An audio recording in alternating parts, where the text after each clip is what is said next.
안녕하세요. 산수유 한의원 한경훈입니다. 오늘은 소아한의학에 대해서 궁금하신 점들, 제가 진료실에서 많이 질문을 받았던 것들, 이런 것들에 대해서 또 질문하고 답변해드리는 형식으로 오늘 이야기해드리도록 하겠습니다.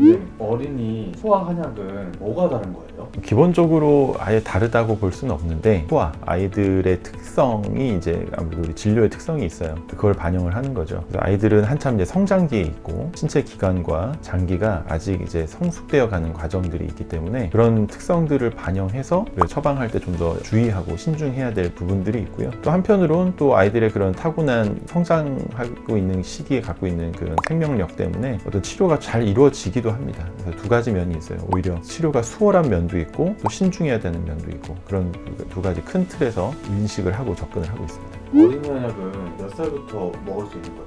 사실 딱 연령의 제한은 없어요. 아주 어린 영유아, 그러니까 갓난쟁이 때부터도 일정 부분 주의사항만 우리가 잘 숙지하고 처방한다면 한약을 쓸 수 있습니다. 통상적으로 특별한 질환이 있지 않으면 돌보약부터 시작하는 경우가 많죠. 특정한 질환에 대해서 치료를 한다면 첫 돌 이전에라도 그 약을 처방하기도 하지만, 특정한 질환이 없이 우리가 아이가 잘 자라기를 바라는 마음에서 우리 전통적으로 할머니, 할아버지나 외할머니, 외할아버지 등등 집안의 어르신들이 그 아이한테 첫 돌 선물로 돌보약을 선물해주던 문화가 있었어요. 근데 그걸로 시작하는 경우가 지금도 일반적으로 좀 많고요. 상황에 따라서는 더 일찍 시작하기도 합니다. 그리고 어느 연령대에든 보약이면 보약인 대로, 또 치료약이면 치료약인 대로 한약을 다 처방할 수 있습니다. 그러면 어린이한테 한약은 얼마나 먹여야 되는 거예요? 그것도 역시 이제 필요에 따라 다르죠. 우리가 한약, 양약 할 거 없이 약이라는 것은 필요에 따라서 처방하는 거기 때문에 필요하다면 1년 내내라도 복용해야 될 때가 있고요. 수년간 이어져야 될 때도 있고요. 또 그러지 않고 불필요하게 계속 먹일 필요가 없는 그런 약들에 대해서는 필요한 시기에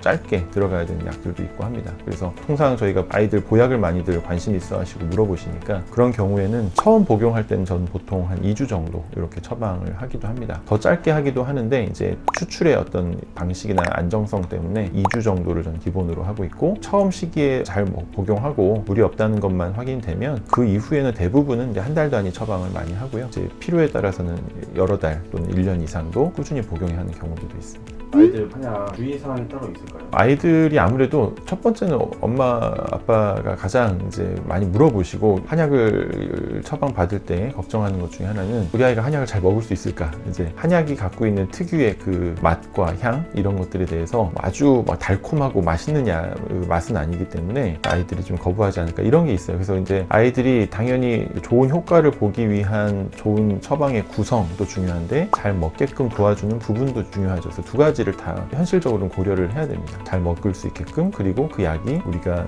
목표로 하는, 기대하는 효과를 낼 수 있게끔, 그런 부분들이 있고, 또 아이들은 아무래도 변화가 좀 빠르기 때문에 그런 또 성장기에 있다는 걸 감안해서 동일한 처방을 계속 먹인다라기보다는 변화에 따라서 맞춰서 적절한 간격으로 다시 이제 또 진찰을 한다든지 변화를 반영을 해서 처방을 조정해 가는 것이 중요하죠.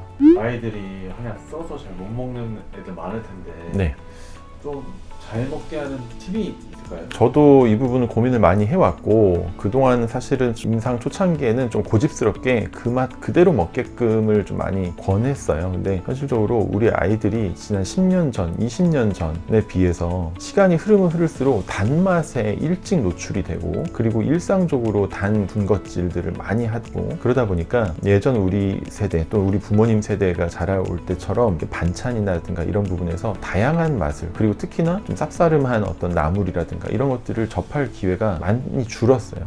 그렇지만 단맛을 내겠다고 해서 건강하지 않은 방법들을 쓴다든지 설탕을 그냥 듬뿍 넣어서 달게만 만들어 버리면 좋지 않겠죠. 사실 덱스트린 같은 이런 부분들이라든가 아스파탐, 이런 부분도 주의가 필요합니다. 그래서 단맛을 내되 건강을 해치지 않는, 그리고 장 내에 어떤 유익균의 이왕이면 좀 더 좋은 작용을 할 수 있는, 이런 고민들을 저는 하고 있어요. 그래서 지금 선택한 방법은 자일로 올리고당 이런 부분들로 단맛도 좀 내면서 장 내의 건강도 챙기면서 이런 방법을 쓰고 있고요. 그리고 그럼에도 불구하고 잘 못 먹는다, 대부분 잘 먹어요. 근데 그래도 힘들어한다, 그러면 차선책으로 집에서도 추가적인 무설탕 올리고당을 잘 써준다든지, 아니면 아가베 시럽, 메이플 시럽, 이런 정도의 단맛을 내지만 그래도 몸의 위해도가 적거나 없는 것, 이런 것들을 권고합니다. 꿀이나 설탕은 그다지 권고하지 않아요. 특히나 꿀은 돌 이전의 영유아들한테는 여러 가지 다른 어떤 부작용을 만들어낼 수 있어서 특히 권하지 않고요. 이런 것들을 썼는데도 아이가 먹기 먹기 힘들어하는 정말 예외적인 그런 상황이라면 그럼 또 차선책으로 그 아이가 평소에 좋아했던 주스,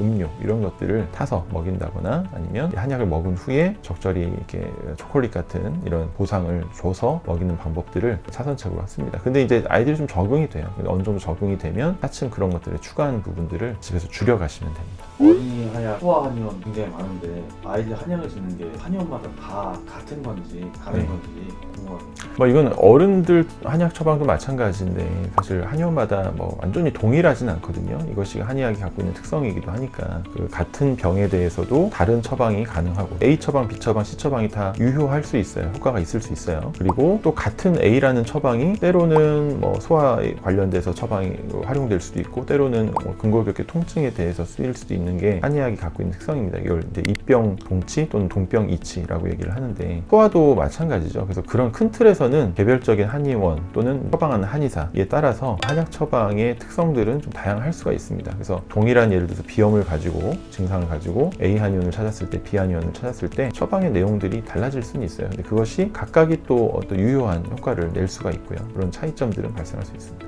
한약을 먹을 때 사실 양이 많으면은 애들 먹기 힘들어 하더라고요. 그 양을 좀 조정을 할 수도 있는 건가요? 뭐 조정을 할 수도 있어요. 근데 이제 제가 이것도 많이 받는 질문이고 당부를 드리는데 어른들도 마찬가지로 한약 먹기 좀 힘들어하시는 분들이 간혹 있죠. 그런 분들은 좀 적게 해주시면 안 되냐라고 하는데 이게 무조건 적다고 또 좋은 건 아니고요. 무조건 너무 많아도 물론 불편하죠. 우리가 기대한 어떤 치출이 잘 돼서 효과를 보려면 어느 정도의 물량은 필요합니다. 당연히 아이들은 아이들의 그 체중, 나이대에 비례해서 어른 대비 약의 양이 줄어들어요. 뭐 청소년 같은 경우는 거의 어른에 비슷한 정도의 양, 그 다음에 나이가 적어질수록 줄죠. 그래서 그 취약 전 아이들 같은 경우 어른 용량의 거의 절반 이렇게 되는데 그 절반도 많다고 느껴지실 수도 있어요. 그리고 그런 포커스에 맞추다 보니까 이제 막 갈수록 더 적은 양으로 담아주는 것들도 있는 것 같아요. 근데 너무 적으면 사실 좋은 적절한 추출이 잘 안 될 수도 있습니다. 그래서 이 현실적으로 좋은 추출의 효율과 아이들이 잘 먹을 수 있는 그런 이제 중간 지점을 잘 찾아야 되는데 나름대로 그런 고민들 끝에 요 정도 선, 그래서 아이들 뭐 적정하게 뭐 60cc, 80cc, 100cc 이런 정도 단계에서 좀 준비를 해서 처방을 하고 있습니다. 그래서 만약에 한 번에 다 먹이기가 힘들다면 시럽병이라든가 이런 데서 담아서 덜어서 나눠서 먹이는 것도 방법이에요. 그래서 이렇게 아이가 잘 먹을 수 있는 횟수로 좀 조절해서 해볼 수 있는 방법이 있고, 다만 한 번 이렇게 개봉된 파우치는 변질을 조심해야 되니까 냉장 보관을 잘 하고 빠르게 소진을 하는 것들을 추천해 드립니다. 네, 오늘은 그 소아 한약, 그러니까 어린이들 또는 영유아들을 포함해서 한약에 대해서 가장 많이 받는 질문들에 대해서 설명을 해드리는 시간을 가졌습니다. 다음에는 또 다른 주제로 찾아뵙도록 하겠습니다.